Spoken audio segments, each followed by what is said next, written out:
तो गाइस, जैसा कि हम लोगों ने हमारे पिछले पार्ट में देखा था कि कैसे सब लोग आस्था को बहुत ज्यादा परेशान और बुली किया करते थे, क्योंकि आस्था के पास बिल्कुल भी मैजिक नहीं होता। लेकिन आस्था का सपना वो होता है विजिट किंग बनने का, जो कि पूरी दुनिया का सबसे स्ट्रॉन्गेस्ट मैजिशियन होता है। सारे लोग उससे कहते हैं कि ये इम्पॉसिबल है आस्था, और तुम कभी भी विजिट किंग नहीं बन सकते क्योंकि तुम्हारे पास मैजिक ही नहीं है। लेकिन आस्था कभी भी गिव अप नहीं करता और बहुत ज्यादा ट्रेनिंग करता है। एंड एक दिन आस्था की मेहनत फाइनली रंग लाती है एंड उसके पास उसकी 5 लीफ ग्रिमवॉर आ जाती है, जो कि एक मैजिकल बुक होती है जिसके अंदर एक डीमन होता है। इसके बाद ये और इसका भाई यूनो दोनों कीका टाउन में आ जाते हैं, जहाँ पर इनका मैजिक नाइट एंट्रेंस एग्जाम होगा, जिसमें अगर ये लोग पास हो गए तो ये लोग बन जाएंगे मैजिक नाइट्स, मतलब एक तरह से मैजिकल सोल्जर्स। ये दोनों कीका टाउन में घूम रहे होते हैं जहाँ पर इनका एंट्रेंस एग्जाम होगा। आस्था जिधर भी देख रहा होता है उसे मैजिक ही दिख रहा होता है। एंड वो अपने बगल में एक बहुत ही बड़ा सा कैसल देखता है जो कि विजिट किंग का होता है। एंड यहीं पे विजिट किंग रहता है। आस्था यूनो से बोलता है, देखना यूनो, एक दिन ये कैसल मेरा होगा, सोचना भी मत ये मेरा होगा। ये तो वक्त ही बताएगा कि हम दोनों में से कौन विजिट किंग बनेगा। इसके बाद हम देखते हैं आस्था, यूनो और बहुत सारे लोग एंट्रेंस एग्जाम देने आए होते हैं। एंड आस्था सबसे पागलों की तरह कह रहा होता है, हेलो दोस्तों, मैं एक दिन विजिट किंग बनूंगा। एंड ताकि यूनो की बेइज्जती ना हो इसलिए वो ऐसे एक्टिंग कर रहा होता है जैसे वो आस्था को जानता ही नहीं है। आस्था यूनो दोनों एंट्रेंस गेट पर पहुंच जाते हैं। एंड यूनो जब अपनी 4 लीफ ग्रिमवॉर दिखाता है तो सारे के सारे लोग शॉक्ड रह जाते हैं कि आखिर कौन है ये लड़का जिसके पास 4 लीफ ग्रिमवॉर है। एंड गार्ड उसे गेट के अंदर जाने देता है। लेकिन जब आस्था अपनी ग्रिमवॉर दिखाता है तो गार्ड को यकीन ही नहीं होता कि ये कोई ग्रिमवॉर है भी कि नहीं, क्योंकि आस्था की 5 लीफ ग्रिमवॉर इतनी ज्यादा रेयर होती है कि उसके बारे में कोई जानता ही नहीं है। लेकिन आस्था की बहुत ज्यादा रिक्वेस्ट करने के बाद गार्ड आस्था को भी अंदर जाने देता है। आस्था के पीछे एक लड़का खड़ा होता है जो बोलता है, ये लड़का काफी फनी लग रहा है मुझे। सारे के सारे बच्चे एंट्रेंस लॉबी में खड़े होते हैं। एंड यहाँ पर जिसके पास जितनी कम मैजिकल पावर होती है उसके पास उतनी ज्यादा मैजिक बर्ड्स आती हैं। एंड यूनो के पास एक भी मैजिक बर्ड नहीं आती। एंड सारे लोग सोच रहे होते हैं कि आखिर कौन है ये इतना स्ट्रॉन्ग मैजिशियन जिसके पास एक 4 लीफ ग्रिमवॉर भी है, इतनी स्ट्रॉन्ग मैजिकल पावर है कि एक भी चिड़िया इसके पास नहीं आ रही। एंड आते यूनो के पीछे 2-3 लड़कियां पड़ जाती है और हमारे बेचारे आस्था के पीछे ढेर सारी मैजिक बर्ड्स। एंड सारे लोग आस्था के ऊपर हंस रहे होते हैं कि लोग कौन है ये लड़का जिसके पीछे आधे से ज्यादा चिड़िया पड़ गई है। आस्था भागते भागते अचानक से एक आदमी से लड़ जाता है। एंड ये आदमी बहुत ही ज्यादा बड़ा और ताकतवर दिख रहा होता है। आस्था को लगता है कि ये भी कोई बच्चा है शायद जो एंट्रेंस एग्जाम देने आया है। एंड वो इससे पूछता है, तुम्हें लगी तो नहीं ना दोस्त? एंड ये आदमी आस्था का सिर पकड़कर उसको उठा लेता है और अपने हाथों से उसका सर पीसने वाला होता है और उससे कहता है, तुम जानते नहीं हो क्या मैं कौन हूँ? एंड ये आदमी कोई और नहीं बल्कि एक magic night squad black bulls का कैप्टन यामी होता है, जो कि सारे के सारे मैजिक नाइट स्क्वाड्स की सबसे बेकार स्क्वाड होती है। एंड आस्था बेचारा आते ही एक मैजिक नाइट स्क्वाड के कैप्टन से ही पंगा ले लेता है। यामी आस्था का सर पीसने वाला होता है, लेकिन तभी यामी के स्क्वाड के 2 मेंबर्स वहाँ पर आ जाते हैं, फिनरल और गॉर्डन। फिनरल बहुत ही बड़ा ठरकी होता है और गॉर्डन बहुत ज्यादा शांत और अच्छा होता है। फिनरल यामी से कहता है, अब यहाँ क्या कर रहे हो, जल्दी चलिए इवेंट स्टार्ट होने वाला है। जिस पे यामी बोलता है, अरे कुछ नहीं, मैं बस ऊपर जाने का रास्ता भूल गया था। एंड तभी एंट्रेंस एग्जाम स्टार्ट हो जाता है। एंड यामी आस्था को छोड़कर वहाँ से चला जाता है। आस्था खड़ा होता है। तभी उसके पास ये लड़का दोबारा से आता है जिसका नाम सेक्के होता है। एंड वो आके आस्था से दोस्ती कर लेता है। एंड तभी वहाँ पर सारे के सारे 9 मैजिक नाइट स्क्वाड्स के कैप्टन आ जाते हैं। एंड ये सारे के सारे बहुत ज्यादा स्ट्रॉन्ग होते हैं। एंड कहा जाता है कि पूरी दुनिया में इन सबसे स्ट्रॉन्ग सिर्फ एक आदमी है जो कि खुद विजिट किंग है। इस कैप्टन का नाम विलियम होता है और ये गोल्डन डॉन का कैप्टन होता है। एंड इसकी स्क्वाड वर्ल्ड की नंबर 1 स्क्वाड होती है। एंड सभी का सपना इसकी स्क्वाड ज्वाइन करने का होता है। और वहीं पर यामी की स्क्वाड ब्लैक बुल सबसे खराब होती है और उसमें कोई भी नहीं जाना चाहता। आस्था सेक्के से पूछता है, विजिट किंग कहाँ है? जिसपे सेक्के आस्था से बोलता है, विजिट किंग थोड़ी ना इन सब छोटे मोटे इवेंट्स में आएंगे, वो हमारे किंगडम के किंग है, उनके पास और भी ज्यादा इंपॉर्टेंट काम होते हैं। विलियम सबसे कहता है, टाइम आ चुका है तुम सबके एग्जाम को स्टार्ट करने का। एंड वो अपना मैजिक यूज करता है। एंड आसमान से एक बहुत ही बड़ा पेड़ नीचे आ जाता है। एंड सारे के सारे कैंडिडेट्स को एक एक मैजिकल ब्रूम दे देता है, मतलब एक जादुई झाड़ू। ये तुम लोगों का पहला टेस्ट होगा और तुम सबको अपनी मैजिक पावर से उड़ना होगा। सारे के सारे बच्चे अपनी मैजिक पावर से उड़ने की कोशिश करते हैं और सारे कैप्टन सबको ऑब्जर्व कर रहे होते हैं। यूनो सबसे ऊपर उड़ रहा होता है और सारे के सारे कैप्टन्स को इम्प्रेस कर देता है। वहीं पर हमेशा की तरह आस्था बेचारा उड़ना तो छोड़ो, कूद भी नहीं पा रहा होता है इस झाड़ू को पकड़ के। तभी इन सारे कैप्टन्स में से एक कैप्टन नीचे जाकर एक लड़की को डांटता है जो इसकी बहन होती है। एंड ये इससे कहता है, तुम ये एग्जाम देने क्यों आई हो? सिल्वर फैमिली की बेइज्जती मत करो, तुम ये एग्जाम पास नहीं कर पाओगी, चुपचाप घर लौट जाओ। एंड फिर वो वहां से चला जाता है। एंड इस लड़की का नाम नोएल होता है। सेक्के आस्था से बोलता है, ट्राई करते रहो आस्था, तुम ये कर सकते हो। लेकिन हम सब ये जानते हैं कि आस्था ये नहीं कर सकता क्योंकि उसके पास मैजिक है ही नहीं। एंड इस वाले और इसके बाद की हर टेस्ट में आस्था बहुत ज्यादा खराब करता है। इसके बाद विलियम सबसे कहता है,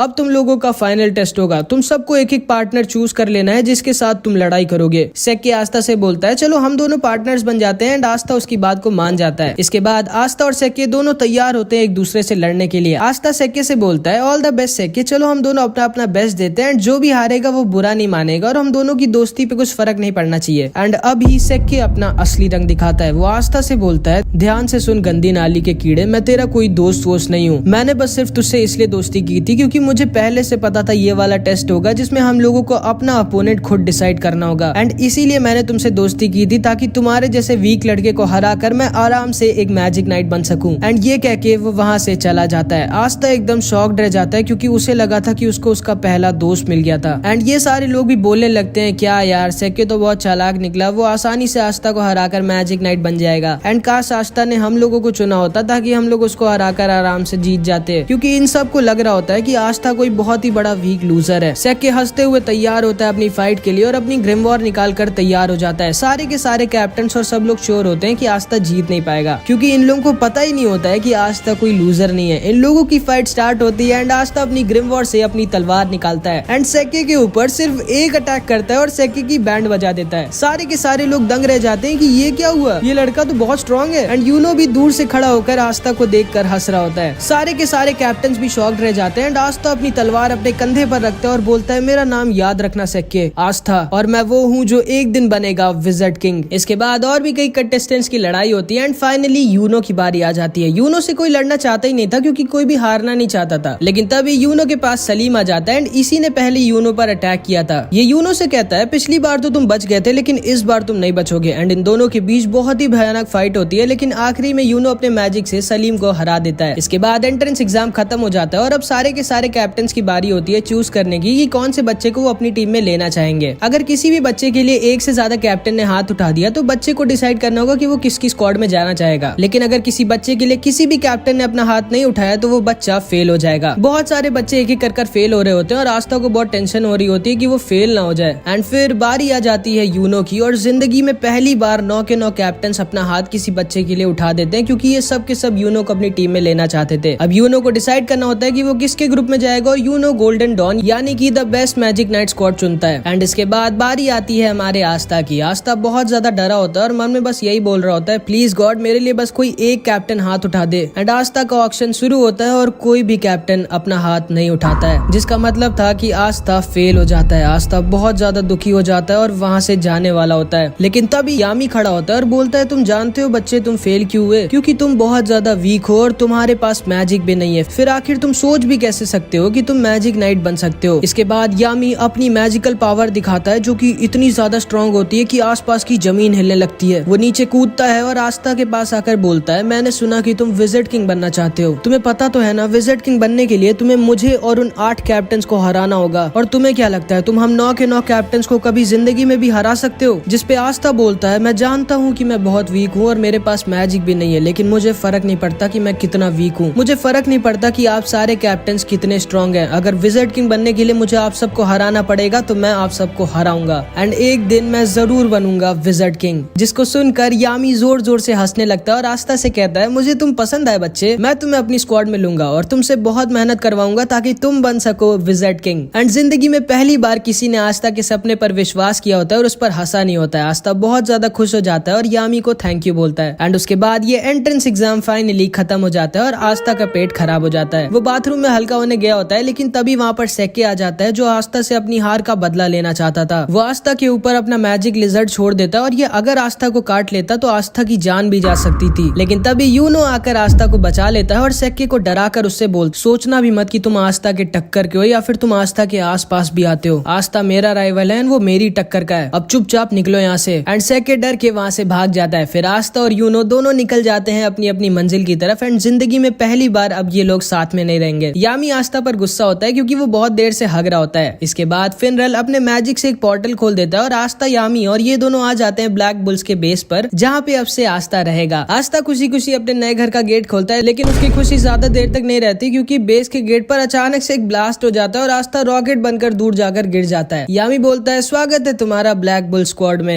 एंड इधर यूनो से एक उसका सीनियर जिसका नाम क्लॉस होता है वो बोल रहा होता है मुझे यकीन नहीं होता तुम्हारे जैसे गरीब लड़के को जो किसी रॉयल फैमिली का भी नहीं है उसको विलियम जेम्स सर ने गोल्डन डॉन में रख लिया। सोचना ही मत कि तुम अपनी जिंदगी यहाँ पर कभी मजे में बिता पाओगे। एंड ये कह के वो वहाँ से चला जाता है। एंड इधर आस्था अपने नए टीममेट से मिलता है और समझ जाता है ये सब के सब हिले हुए हैं। यामी सबसे चिल्लाकर बोलता है तोड़ फोड़ करना बंद करो तुम लोग। एंड वो खुद पीछे की दीवार तोड़ देता है। ये सारे के सारे यामी को देखकर बहुत खुश हो जाते हैं और यामी सबको आस्था से मिलाता है। आस्था सबसे बोलता है मेरा नाम है आस्था और मैं हाजे विलेज से आया हूँ। जिसको सुनकर ये सबके सब शॉक्ड रह जाते हैं कि आस्था इतने छोटे से गाँव से आया है और इतना गरीब है, लेकिन फिर भी उसने मैजिक नाइट एंट्रेंस एग्जाम पास कर लिया। फिर फिनरल आस्था को बाकी लोगों से मिलाता है। इस लड़की का नाम वेनेसा होता है एंड ये 1 नंबर की पियक्कड़ होती है। एंड ये आस्था के पास आकर बोलती है तो तुम्हारा नाम आस्था है, तुम्हें एक गर्लफ्रेंड चाहिए क्या? जिसको सुनकर आस्था बहुत शर्मा जाता है, लेकिन वो मना कर देता है क्योंकि वो सिस्टर लिली से ही प्यार करता है। एंड शायद वेनेसा ने थोड़ी ज्यादा पी रखी थी क्योंकि वो आस्था के सामने ही उल्टी कर देती है। फिर फिनरल आस्था को लक से मिलाता है जिसको लड़ाई करना बहुत ज्यादा पसंद होता है। एंड लक आस्था से पूछता है बताओ लड़ाई करोगे क्या मुझसे? एंड तभी आस्था के पास एक दूसरा लड़का आ जाता है और आस्था से कहता है ओए ये मेरी बहन है मारी और इससे दूर रहना वरना मैं तुम्हें मार डालूंगा। जिसपे आस्था कहता है मैं जानता भी नहीं हूँ ये लड़की कौन है भाई। इस लड़के का नाम ग्लॉच होता है एंड ये अपनी बहन से बहुत ज्यादा प्यार करता है, बहुत ही ज्यादा। एंड फिर वो बाकी के मेंबर से भी मिलता है। यामी बोलता है जिसको भी आस्था का टेस्ट लेना है जल्दी जल्दी ले लो। जिसको सुनकर उसके सामने मैग्मा खड़ा होता है और कहता है ठीक है मैं तुम्हारा टेस्ट लूंगा ये देखने के लिए कि तुम ब्लैक बुल्स ज्वाइन करने के लायक हो या नहीं, क्योंकि मुझे नहीं लगता कि तुम्हारे जैसा लड़का जो एक रॉयल फैमिली का भी नहीं है और एक गाँव से आया वो डिजर्व करता है मैजिक नाइट बनना। एंड अगर तुम मेरे टेस्ट में पास हो जाओगे तो तुम्हें मिलेगा ये मैजिकल रोब और तुम फाइनली एक मैजिक नाइट बन जाओगे। तो बोलो तुम्हें चाहिए ये ब्लैक बुल्स का रोब? हाँ चाहिए मुझे, अभी क्या भी चाहिए। फिर मैग्मा आस्था का टेस्ट लेता है एंड पहले तो उससे बहुत मुश्किल एक्सरसाइजेस करवाता है, लेकिन आस्था बचपन से ये सब करता आ रहा था तो वो आसानी से सब कर लेता है। एंड उसके बाद मैग्मा आस्था से कहता है ये तुम्हारा फाइनल टेस्ट और मैं अब तुम पर अटैक करूंगा और तुमको मेरे अटैक से बचना होगा। एंड फिर मैग्मा उस पर अपने मैजिकल फायर बैट बॉल से अटैक करने लगता है। एंड आस्था आसानी से उसके अटैक्स डॉज कर रहा होता है जिसपे मैग्मा थोड़ा गुस्सा हो जाता है। वो उसके ऊपर एक बहुत ही बड़ा और फास्ट फायर बॉल से अटैक कर देता है जिसको आस्था डॉज नहीं कर सकता था क्योंकि वो इतनी ज्यादा फास्ट और बड़ी थी। लेकिन तभी आस्था अपनी ग्रिमवॉर्ड से अपनी तलवार निकालता है और उसकी तलवार को देखकर सारे के सारे लोग शॉक्ड रह जाते हैं कि ये इतनी बड़ी तलवार उठाया कैसे हुआ है। एंड आस्था अपनी तलवार को बैट की तरह यूज करता है एंड मैग्मा के अटैक को वापस उसी के पास भेज देता है। यामी आस्था से बहुत इंप्रेस हो जाता है क्योंकि ना तो सिर्फ आस्था अपनी तलवार से किसी के मैजिक को कैंसिल या फिर खत्म कर सकता है, बल्कि वो मैजिक अटैक्स को डिफ्लेक्ट करके वापस भी भेज सकता है। एंड ये सारे के सारे लोग समझ जाते हैं कि आस्था कोई ऐरा गहरा नहीं बल्कि काफी स्ट्रॉन्ग मैजिशियन है। मैग्मा भी आस्था के पास आता है और उसकी तारीफ करता है और उससे कहता है माफ करना मैंने ये बोला था कि तुम छोटे से गांव से आए हो, असल में जो तुम्हारे गांव के बगल वाला गांव है मैं वहाँ का हूँ। जिसको सुनकर आस्था शॉक्ड रह जाता है एंड ये सारे के सारे लोग भी आस्था की तारीफ करने लगते हैं। चार्मी भी आस्था को अपना केक दे देती है एंड आस्था की सबसे थोड़ी बहुत दोस्ती हो जाती है। एंड ऊपर से एक लड़की चुपचाप आस्था को देख रही होती है एंड वो आस्था पर पता नहीं क्यों बहुत ज्यादा गुस्सा होती है। एंड फिर आस्था को फाइनली मिल जाती है उसकी ब्लैक बुल्स की रोब, जिसका मतलब था कि आस्था अब ऑफिशियली एक मैजिक नाइट बन चुका है और अब यहाँ से आस्था की जिंदगी का एक नया सफर स्टार्ट हो जाता है। मैग्मा आस्था को उसका नया कमरा दिखाता है और उससे कहता है माफ करना यही एक बेकार सा कमरा खाली पड़ा है। लेकिन आस्था इतना बेकार सा कमरा पाके भी बहुत खुश हो जाता है क्योंकि जिंदगी में पहली बार उसको उसका खुद का कमरा मिला होता है एंड वो खुशी के मारे रोने लगता है। तुम्हें सच में कमरा पसंद आया आस्था? हाँ बहुत पसंद आया। चर्च में हम सारे के सारे इससे भी छोटे कमरे में साथ में सोते थे और अब तो मेरे पास खुद का एक कमरा है। एंड आस्था अपने कमरे की सफाई करने लग जाता है। इसके बाद आस्था और यूनो दोनों वापस चर्च भेजने के लिए एक एक लेटर लिखते हैं ये बताने के लिए कि वो लोग पास हो गए। यूनो का लेटर पढ़ के फादर और सारे लोग बहुत खुश हो जाते हैं और पार्टी की तैयारी करने लगते हैं। एंड आस्था की राइटिंग इतनी गंदी होती है कि कोई समझ ही नहीं पा रहा होता है कि उसने लिखा क्या है। फादर सिस्टर लिली से कहते हैं देखो उसमें क्या लिखा है, कब तक वापस आ रहा है आस्था, क्योंकि वो जरूर से पास तो नहीं हो पाया होगा। इसमें लिखा है कि वो पास हो गया। क्या? सारे के सारे चर्च के लोग शॉक्ड रह जाते हैं कि आस्था कैसे पास हो गया। मैक्स, सिस्टर लिली सब के सब बहुत ज्यादा खुश हो जाते हैं। बस फादर थोड़ा सा दुखी हो जाते हैं क्योंकि अब आस्था उनके पास वापस नहीं आएगा। आस्था सुबह सुबह खुशी खुशी उठता है और अपनी रोब पहनकर तैयार हो जाता है और जैसे ही वो अपने कमरे से बाहर निकलता है खंबे से लड़ जाता है। मैग्मा वहाँ आता है और पूछता है तुम ठीक तो हो ना बच्चे? हाँ सेंपाई मैं ठीक तो हूँ, लेकिन कल ये खंबा यहाँ पर नहीं था, आज अचानक से कैसे आ गया? ओ ये असल में हम लोगों का कैसल अपने आप शेप बदलता रहता है। जैसे कल हम लोग दूसरी मंजिल पे थे, आज हम लोग चौथी मंजिल पे हैं। तुम्हें थोड़े दिनों में इसकी आदत लग जाएगी। उसके बाद मैग्मा आस्था को पूरे कैसल में घुमाता है, किचन,